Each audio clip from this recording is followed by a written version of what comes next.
I was reading, I was looking at, because of some research I've been doing on Russian oligarchs, and I've been looking at how the extradition courts have treated Russian oligarchs to how they treat Julian Assange. And Let's I get was on to look, that. We've got to yeah, talk about this I because was looking you've really today. done some research with regards to the law and the judiciary and everything with regards to this, aren't you? Let's get into this. Do you want to tell So, me more? well, although I'm not a lawyer, but uh, I don't think that is. I think in some ways that matters, in some ways it doesn't. I've met lawyers who have no idea that they completely buy into the idea that everything that's happened to Julian Assange is proportionate and normal. So in some ways, it will be good to have expertise in law. In other ways, actually, I don't think it makes any difference. I know that might sound quite a bad thing to say in some ways, but the law is ours. It's something that belongs to us. We own the Yeah. law. It's not owned by lawyers. And the whole thing about experts at the moment is you kind of lose faith with people who maybe start out with good intentions, who are very skilled, very expert in certain subjects, but who become co-opted and start out with they're going to do something noble, and then they end up working for propagandist organizations, for government organizations, and their expertise is wasted on.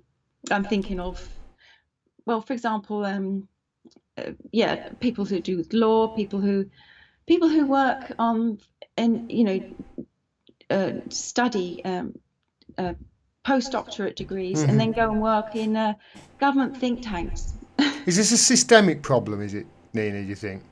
Is it um, because of the system? The system beats them down and sort of teaches them to, not to do the right thing or the moral thing to teach I them think they to. think they're doing the right thing. I think people. I mean, I really looked into the sanctions, the Magnitsky Magnitsky. sanctions that this government are very likely to introduce soon. I think they were going to do put in pass a Magnitsky Act, which was all based on a fake, fabricated story of a, a case of a guy called Magnitsky. Well, I won't This go is into. Bill Browder, isn't it? Yeah, but so but again, it's a story taken by American court, Department of Justice, and used in order to create economic warfare against initially Russia, It was uh, initially Russia, yeah. because Magnitsky died in a Russian prison. So the story was designed to well, it was used as a weapon to create sanctions to target individuals. Basically, they were all targeted at Russians. But I mean, the story has been discredited by several good, creditable sources. Um, I think the German paper, Das Das Spiegel, Spiegel, yeah. they did a good analysis of what happened to Magnitsky, and it looks like Bill Browder, who um, promoted it and went to America, met with politicians, got it all um, got it all pushed through as an act. So now the government, so the US, have this Magnitsky Act, and they hit uh, individuals all around the world now that they don't like, and all they have to do is accuse somebody of something. So it's supposed to be about human rights violations. So we have now the that means that the US and now the UK and a lot of EU countries are doing the same thing. They're using this story being pushed by a billionaire who's got a grudge against Russia, basically, Yeah. to create economic warfare that they can target at people and around the world. So that's on top of normal sanctions.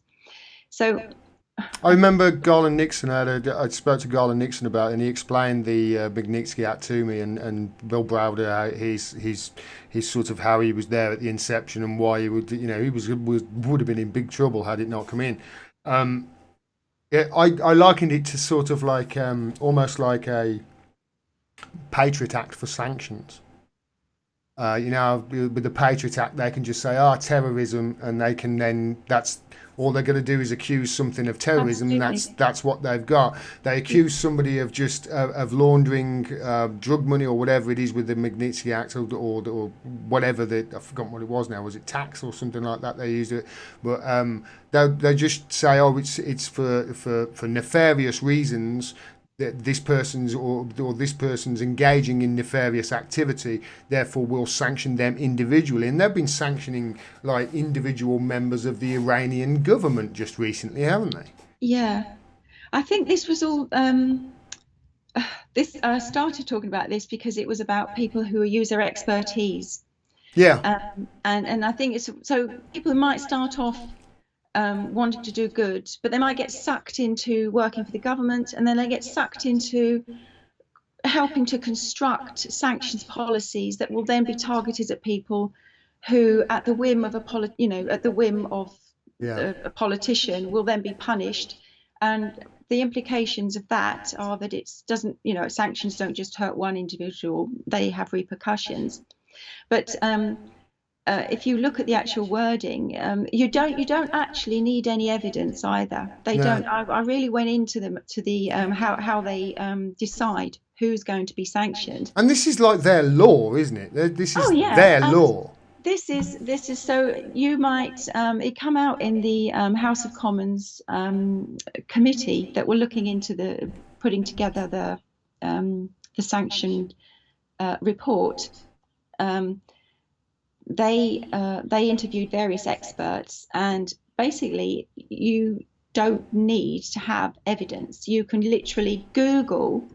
So if I was deciding I wanted to sanction somebody, so I didn't like I don't know, some guy in Iran or some guy in Venezuela, and all I've got to do is find an article that will mention them and implicate them, and it could be written by anyone. It could be written by Joe um, blogs. the Daily Mail, Yeah, with yeah. no evidence at all, no proof, no due process, and then that's enough. That's enough. I can, and then somebody will write that off as sign it, you know.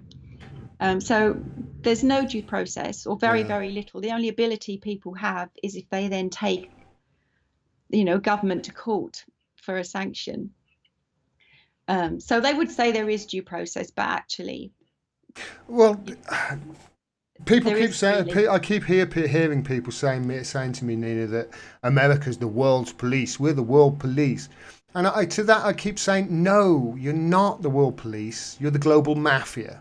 That's what you are, the global mafia.